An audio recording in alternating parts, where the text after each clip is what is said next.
வணக்கம் மாணவர்களே. நம்ம டிஎன்பிஎஸ்சி ஜேடிஓ ஓவர்சீர் எக்ஸாமோட டெஸ்ட் சீரிஸ் டிஸ்கஷன் பார்த்துட்டு இருக்கோம். ஸோ நம்ம அடுத்து mechanics of structures test number 2 தான் இப்போ டிஸ்கஸ் பண்ண போகிறோம். ஸோ மெக்கானிக்ஸ் ஆஃப் ஸ்ட்ரக்சர் நான் திரும்ப திரும்ப எல்லாருக்குமே ரெக்கமெண்ட் பண்ணக்கூடிய ஒரு சப்ஜெக்ட், ஈஸியாக ஸ்கோர் பண்ணலாம் அப்படின்னு நம்ம சொல்லிகிட்டே இருக்கக்கூடிய ஒரு சப்ஜெக்ட். ஸோ கண்டிப்பாக வந்து நல்லா ப்ரிப்பேர் பண்ணிட்டு போங்க. 20 out of 20 இந்த கொஸ்டினில் நீங்கள் எடுக்க முடியும். ஸோ வாங்க நம்ம டிஸ்கஷனுக்குள்ளே போயிடலாம். The first question is the moment distribution method is best suited for. The moment distribution method நம்ம இங்க நமக்கு வந்து continuous beam அப்படின்னு ஒன்று படிச்சிருப்போம். கரெக்டாமா? continuous beam அப்படின்னு படிச்சிருப்போம். continuous beam வந்து analyzed by different formulas. அதில் நம்ம மேஜரா நமக்கு சிலபஸ்ல இருந்தது தான் என்ன, moment distribution. கரெக்டுங்களா? So continuous beamக்கு moment distribution method use பண்ணோம். வேற எதுக்கு யூஸ் பண்ணோம் அப்படின்னா போர்ட்டல் ஃப்ரேம்ஸுக்கு நம்ம என்ன பண்ணோம் அப்படின்னா மொமெண்ட் டிஸ்ட்ரிபியூஷன் மெத்தட் யூஸ் பண்ணோம். ஸோ ஆஸ் பர் புக் டேட்டாவே நமக்கு என்னதான், ஸோ ஒரு போர்ட்டல் ஃப்ரேம் அப்படி இல்லைன்னா ரிஜிட் ஃப்ரேம் அப்படின்னு நம்ம அதில் சொல்லலாம். So option B is the correct answer. ஓகேவாமா? ட்ரஸ்ஸுக்கும் பின் ஜாயிண்டட் ஃப்ரேமுக்கும் ஆர் ரிஜிட் ஃப்ரேமுக்கும் என்ன டிஃபரன்ஸ் அப்படின்றத ஞாபகம் வச்சுக்கோங்க. Portal frames are connected by the rigid joints. ஓகேங்களா? ஸோ அதை எப்பவுமே நான் போட்டுருவேன். So that it is also known as rigid frame. So option B is the correct answer. Next question, the moment required to produce a unit slope near the end of the beam is called the dash of the beam அப்படின்னு கேட்டிருக்காங்க. So நமக்கு தெரியும். So the moment required to produce unit slope அப்படின்னா அது என்னன்னு சொல்லுவோமா, stiffness அப்படின்னு சொல்லுவோம். கரெக்டா? stiffness அப்படின்னு சொல்லுவோம். கரெக்டா? the deflection caused by unit load அப்படின்னா அது என்னன்னு சொல்லுவோம் அப்படின்னா ஃப்ளெக்சிபிலிட்டி அப்படின்னு சொல்லுவோம். கரெக்டுங்களா? ஸோ நம்ம ஸ்டிஃப்னஸ் ஃபேக்டர், ஸ்டிஃப்னஸ் அப்படின்னு சொல்லி பார்த்தோம். ஸ்டிஃப்னஸ்க்கு ஸ்ட்ரென்த் ஆஃப் மெட்டீரியலில் நம்ம ஸ்டிஃப்னஸை இன்னொரு நேமில் ரிஜிடிட்டின்னு சொல்ல முடியும். பட் இங்கே நமக்கு கொடுத்துருக்கக்கூடிய ஆப்ஷனில் பி, அப்படி ஆப்ஷன் பி ஸ்டிஃப்னஸ் அப்படின்றது ரொம்பவே அக்யூரேட்டான ஆன்சர். ஸோ நம்ம அதனால ஆப்ஷன் பியை வந்து நம்ம சூஸ் பண்ணிக்கலாம். ஸோ அடுத்த கொஸ்டின் என்ன அப்படின்னா deflection produced per unit load. இப்போ தான் பார்த்தோம். Deflection produced per unit load என்னமா, it is all called as flexibility அப்படின்னு பார்த்துருந்தோம். இப்போதான் பார்த்தோம். அதாவது deflection produced by unit load அப்படின்னா it is flexibility. Moment required to produce unit rotation or slope or deformation அப்படின்னு கூட நீங்க வச்சுக்கலாம். ஜென்ரலா நம்ம ஸ்டிஃப்னஸ் என்ன, so up to elastic limit, strength of material point of வியூல படிச்சோம் அப்படின்னா அப் டு எலாஸ்டிக் லிமிட்னு கூட நம்ம என்ன பண்ணுவோம் சொல்லுவோம் இல்லையா? ஸோ அப்போ அதனால நீங்க எப்படி வேணா எடுத்துக்கோங்க. ஸோ டிஃபார்மேஷன் சொன்னாலும் அது என்னதான், ஸ்டிஃப்னஸ் தான். ஓகேவா? ஸோ அப்படி ஞாபகம் வச்சுக்கோங்க. ஸோ இந்த கொஸ்டினுக்கு ஆப்ஷன் ஏ தான் correct. Next, if the span of the beam is more then the stiffness is. So நமக்கு ஸ்டிஃப்னஸ் ஃபேக்டர் அப்படின்றது நம்ம பார்த்துருந்தோம். Stiffness or stiffness factor K is equal to 4EI by L or 3EI by L அப்படின்னு சொல்லி படிச்சிருப்போம். So 4EI by L அப்படின்றது far end is fixed அப்படின்னா நம்ம 4EI by L படிச்சிருப்போம். Far end is hinged or pinned support அப்படின்னா it is 3EI by L அப்படின்னு சொல்லி படிச்சிருப்போம். கரெக்டா? படிச்சது தானே இது எல்லாமே, நீங்கள் படிச்சிருப்பீங்க. ஸோ ரொம்ப சிம்பிளானது தான். ஓகேவா? ஸோ அப்போ அதை பேஸ் பண்ணி நம்ம பார்க்கும்போது stiffness is depends on Young's modulus, moment of inertia and span. So span வந்து, so stiffness K indirectly proportional to span. அப்போ span increase ஆச்சு அப்படின்னா stiffness என்ன ஆகும், decrease ஆகும். அதுதான் இங்கே கேட்டிருக்காங்க. அப்போ if the span of the beam is more then stiffness is less. Option B is the correct answer. Option B is the correct answer. புரிஞ்சதுலாமா எல்லாருக்குமே? ஓகே,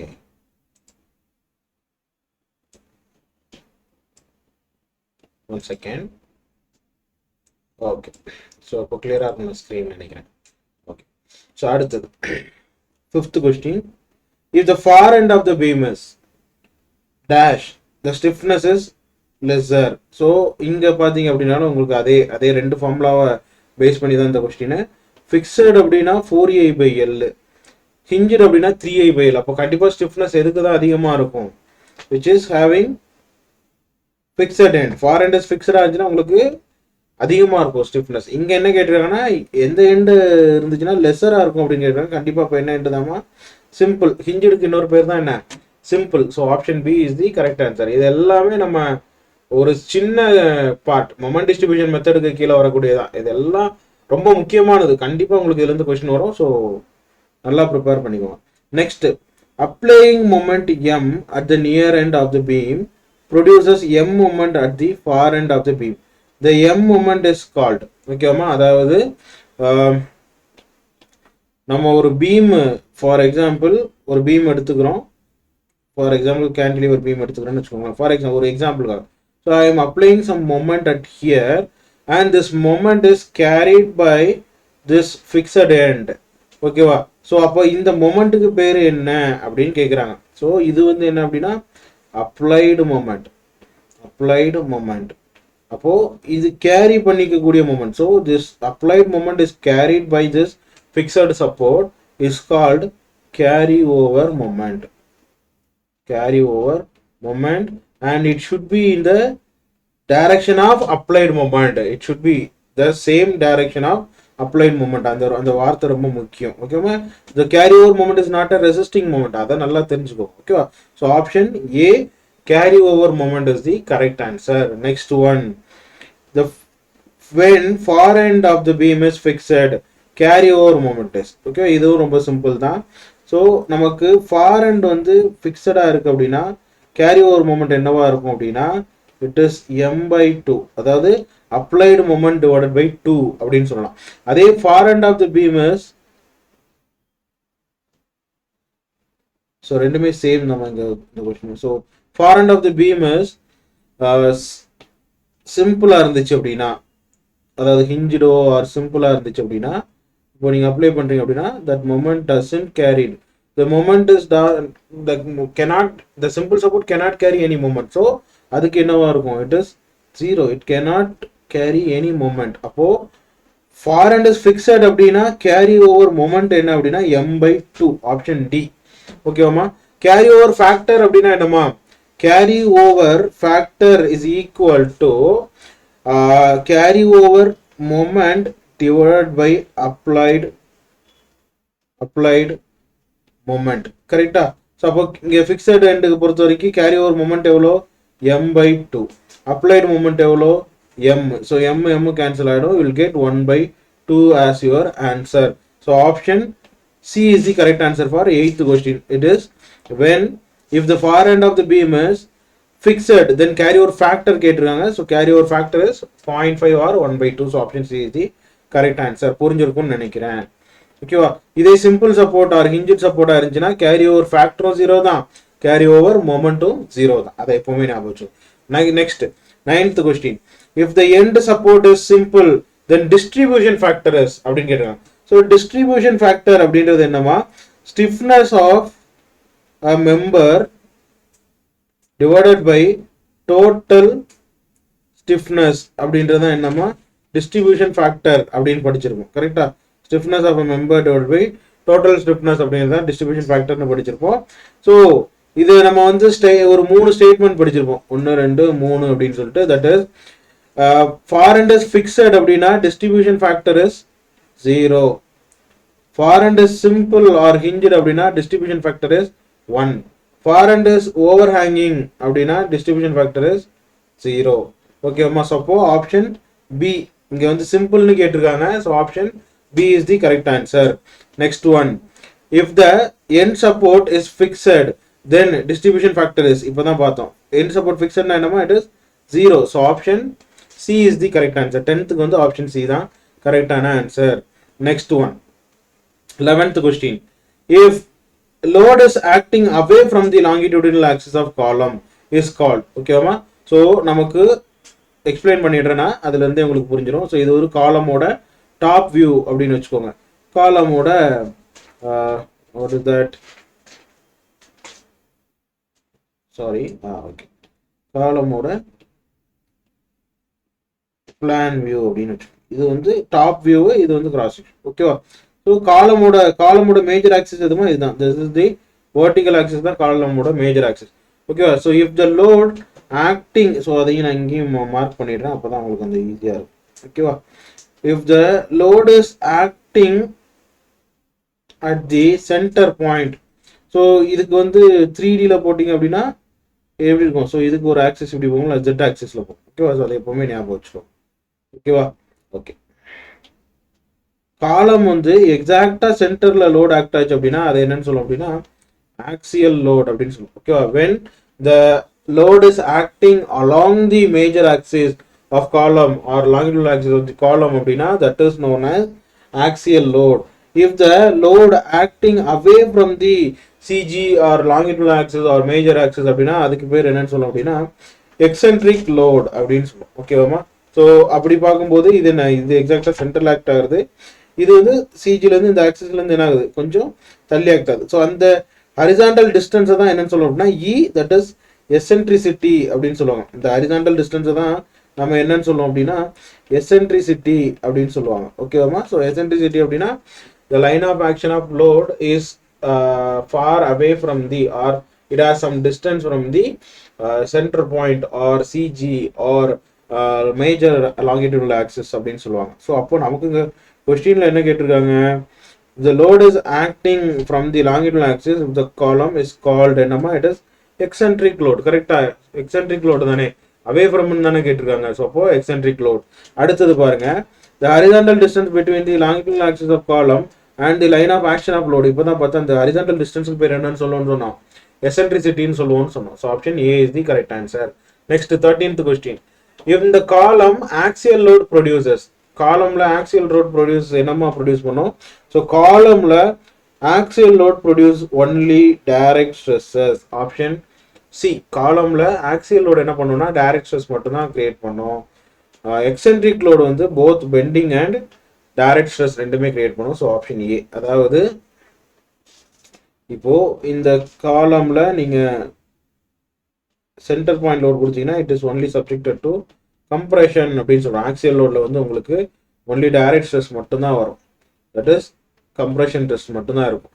அதே இது நீங்க எக்ஸென்ட்ரிக்கா கொடுக்கும்போது this will buckle like this or this will bend like this. அப்போ இந்த இடத்துல வந்து உங்களுக்கு என்ன இருக்கும், போத் டைரக்ட் ஸ்ட்ரெஸ்ஸும் இருக்கும், at the same time due to this eccentricity உங்களுக்கு என்ன இருக்கும் அப்படின்னா ஒன் பெண்டிங் ஸ்ட்ரெஸ்ஸும் அக்கர் ஆகும், இதை நீங்க ஃபுல்லா நீங்க படிச்சிருந்தீங்கன்னா உங்களுக்கு கிளியரா புரியும். ஓகேவா. காலம் வந்து சப்ஜெக்டட் டு அ கம்ப்ரெஷன், அப்படி இருக்கும்போது சேஃபா இருக்கும். when it is subjected to tension it will be fail. ஓகேவா. ஸோ அதை எப்பவுமே ஞாபகம் வச்சுக்கோங்க. ஸோ இதுதான் வந்து, ஸோ அப்போ ஆன்சர் வந்து என்னமா option A the correct answer. ஓகேவா. ஸோ அடுத்த கொஸ்டின் போயிடலாம். 15th question, when a column is subjected to eccentric load, the edge of the column towards the eccentricity will be subjected to dash and the opposite edge of the column will be subjected to dash அப்படின்னு கேட்டிருக்காங்க. ஓகேவா. So option பார்த்தீங்கன்னா A direct stress bending stress, option B வந்து minimum stress maximum stress அப்படின்லாம் கேட்டிருக்காங்க. So நம்ம பார்த்துடலாம். So ஒரு காலம் இருக்குன்னு வச்சுக்கலாம். ஓகேவாமா. ஸோ காலம் நான் உங்களுக்கு இப்படி எக்ஸ்பிளைன் பண்ணுறேன். ஸோ இந்த காலம் subjected to an eccentric load at the right side of the right side edge அப்படின்னு வச்சுக்கலாம். ஓகேவா. due to this action of load the column will bend like this or deflect laterally like this. கரெக்டா. அப்போ here it is tension and here it is compression, inside it is compression. ஓகேவாமா.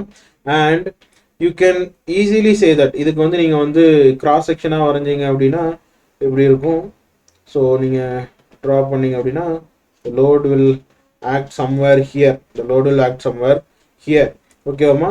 So இதுக்கு நீங்க stress வரைஞ்சீங்க அப்படின்னா if it may have any tension அப்படின்னா இது எப்படி இருக்கும் அப்படின்னா மேக்ஸிமம் ஸ்ட்ரெஸ் இங்க இருக்கும் and it will minimum stress will be at the far edge. ஓகேவா. லோடு எங்க ஆக்ட் ஆகுதோ அதுல இருந்து எங்க எவ்வளவு தூரமா இருக்கக்கூடிய எட்ஜில் வந்து என்ன இருக்கும் அப்படின்னா மினிமம் ஸ்ட்ரெஸ்ஸும் மேக்ஸிமம் ஸ்ட்ரெஸ் லோடு எது பக்கத்துல ஆக்ட் ஆகுதோ அந்த எட்ஜில் என்ன ஆகும், மேக்ஸிமம் ஸ்ட்ரெஸ்ஸும் ஆக்ட் ஆகும். ஸோ அதுதான் இங்க கேட்டிருக்காங்க. ஓகேவாமா. ஸோ அப்போ இதுக்கு ஆப்ஷன் என்ன, 15th கொஸ்டினுக்கு ஆப்ஷன் என்னன்னா மேக்ஸிமம் அண்ட் மினிமம் அப்படின்றதாம கரெக்ட். ஓகேவா.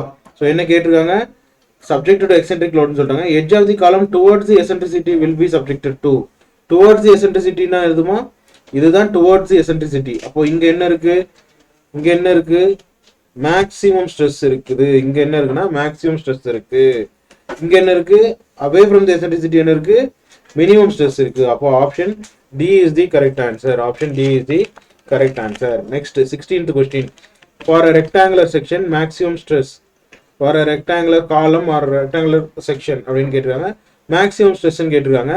ஸோ நம்ம இதை கம்பைன்டு ஸ்ட்ரெஸ் அப்படின்ற ஒரு டைரக்ஷனில் பார்ப்போம்.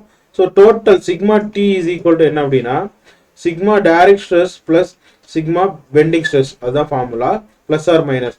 So sigma T plus sigma B அப்படின்றது என்ன அப்படின்னா maximum, sigma T minus sigma B அப்படின்றது என்ன அப்படின்னா மினிமம், அதுதான் வந்து என்ன அப்படின்னா இது. ஸோ அப்போ இதில் direct stress sigma D is equal to என்ன பி பை ஏ, அதில் எந்த மாற்றமும் இல்லை. Sigma B is equal to என்னன்னா எம் பை இசட் அப்படின்னு எடுத்துப்போம். இந்த எம் பை இசட் எங்கேருந்து வந்திருக்கும் அப்படின்னா நமக்கு பெண்டிங் தியரி நம்ம இன்ஜினியரிங் மெக்கானிக்ஸில் படிச்சிருப்போம். M by I is equal to sigma by Y is equal to E by R அப்படின்னு படிச்சிருப்போம். அப்போ அதுல இருந்து நீங்க வந்து பெண்டிங் ஸ்ட்ரெஸ் இதான் என்ன பெண்டிங் ஸ்ட்ரெஸ் இப்போ எம் ஒய் பை ஐன்னு இருக்கும். So we can say that is M by Z அப்படின்னு எழுதலாம். ஸோ அதுதான் என்ன இது. ஸோ எம் பை ஜெட் நீங்க ஷார்ட் ஃபார்மா எம் அப்படின்றது என்ன P into E, that is load into perpendicular distance. அந்த கான்செப்ட்ல எடுத்தீங்கன்னா பி இன்டூ எசென்ட்ரிசிட்டி தான் என்னன்னா moment which will create moment. So P by Z அப்படின்னா இசட் ஃபார் ரெக்டாங்குலர் செக்ஷன் என்னமா பிடி ஸ்கொயர் பை 6. ஸோ அதை சப்ஸ்டியூட் பண்ணி எடுத்துட்டு வந்தீங்க அப்படின்னா you will get the answer as A is equal to P by A 1 plus or plus 6E by B. So இது நமக்கு புக்கில் அப்படியே வந்து உங்களுக்கு கொடுத்துருப்பாங்க. ஓகேவா. அடுத்த கொஸ்டின் பார்த்தீங்கன்னா 17th question. If M is the bending moment, sigma B is the bending stress and Z is the section modulus, then relation between them என்னன்னு கேட்டிருக்காங்க. ஸோ இப்போதான் பார்த்தோம் என்னமா இது, இப்போதானே பார்த்தோம் பெண்டிங் தியரில இருந்து கொண்டு வந்து. ஸோ எம் பை இசட் அப்படின்றது correct. So option B is the correct answer. ஓகேவா. ஸோ அடுத்தது the maximum stress distance of load from center of column such that if load acts within the distance there is no tension in the column, the maximum distance is called limit of eccentricity. So இப்போ limit of எசென்ட்ரிசிட்டிக்குள்ள load act ஆச்சு அப்படின்னா அந்த பீம்ல அந்த காலம்ல வந்து என்ன வராது அப்படின்னா உங்களுக்கு டென்ஷனே அக்கர் ஆகாது. when it exceeds the limit of eccentricity there will be a tension. if the load acting at the point of limit of eccentricity அப்படின்னா the stress tension will be 0. ஓகேவா. so it exceeds அப்படின்னா tension will be there. if it less than the limit of eccentricity அப்படின்னா உங்களுக்கு only compression only acts. so option C is the correct answer. Okay, next one, 19th question. When load is acting within E limit, sigma minimum will be. So within eccentricity limit அப்படின்னு கொடுத்துட்டாங்க. அப்போ என்னதான் compressive தான். இப்போதான் சொன்னோம் within the eccentricity limit அப்படின்னா only compression மட்டும்தான் இருக்கும். exceeding the eccentricity limit அப்படின்னா தான் என்ன வரும் உங்களுக்கு tension வரும். Next, when load is acting at the point of E limit, sigma minimum will be அப்படின்னு கேட்டிருக்காங்க. So acting at the point ன்னு கேட்டுட்டாங்க. அதையும் நான் சொன்னேன் acting at the point என்ன 0. below acting below before the point அப்படின்னா it is compressive. above the or exceeding the point அப்படின்னா it is tension. so option C is the correct answer. next one, when load is acting beyond eccentricity limit, sigma minimum will be என்னமா tensile. இதுவுமே இப்போதான் பார்த்தோம். எல்லாமே ஒரே relation இருக்கக்கூடியதுதான். ஓகேவா. அடுத்து for no tension இன் காலம். ஸோ என்னம்மா இதில் இருக்க எல்லாமே கரெக்டு தான்மா. ஸோ நீங்கள் புக்கில் பார்த்துருப்பீங்க E should be less than or equal to set by ஏவா இருக்கணும். அது சால்வ் பண்ணிக்கோம்னா E should be sigma naught, அதாவது சிக்மா டைரக்ட் ஸ்ட்ரெஸ், இது நாட் சிக்மா நாட் இல்லை, sigma direct stress should be greater than sigma bending stress. Because sigma bending stress தான் என்ன பண்ணும் உங்களுக்கு டென்ஷனை கிரியேட் பண்ணும். ஸோ அதை விட உங்களுக்கு டைரக்ட் ஸ்ட்ரெஸ் அதிகமாக இருந்துச்சுன்னா ஒன்லி கம்ப்ரெஷன் மட்டும்தான் இருக்கும். Then load must be act within the eccentricity limit. So எல்லாமே correct da. so option D, all of the above is the correct answer. next one, 23, the section modulus of a rectangular section is proportional to section modulus என்னமா Z is equal to BD square by 6 ன்னு வச்சுக்கலாம். ஓகேவா. So நீங்க எப்படி எழுதலாம், b into d into d divided by 6 எழுதலாமா? அப்ப b into d என்ன எழுதலாம்? a எழுதலாமா? அப்ப product of area and depth. Product of area and depth. Correct? So option C is the correct answer. Okay, so next 24th question. A rectangular bar of width b and height h is being used as cantilever. The loading is in a plane parallel to the side b. The section modulus is அப்படினு கேட்டிருக்காங்க. So section modulus is என்னமா? b square d by 6 அப்படினு எழுதுவோம். or இங்க h ன்னு கொடுத்திருக்கனால b square h by 6. ஏன் அப்படினா அவங்க parallel side of the b அப்படினு கேட்டிருக்காங்க. ஓகேவா? so அதனால option C is the correct answer.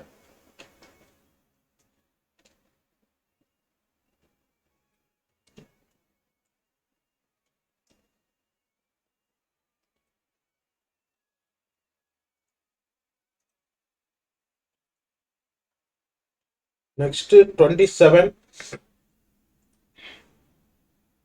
Sorry,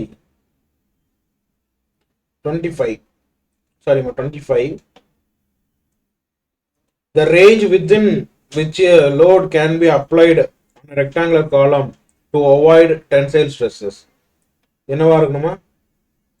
ரெக்டாங்குலருக்கு eccentricity limit என்னன்னு கேட்டிருக்காங்க. It should be 1/3 of the base. So option B is the correct answer. 1/3 of the base. ஓகேவா?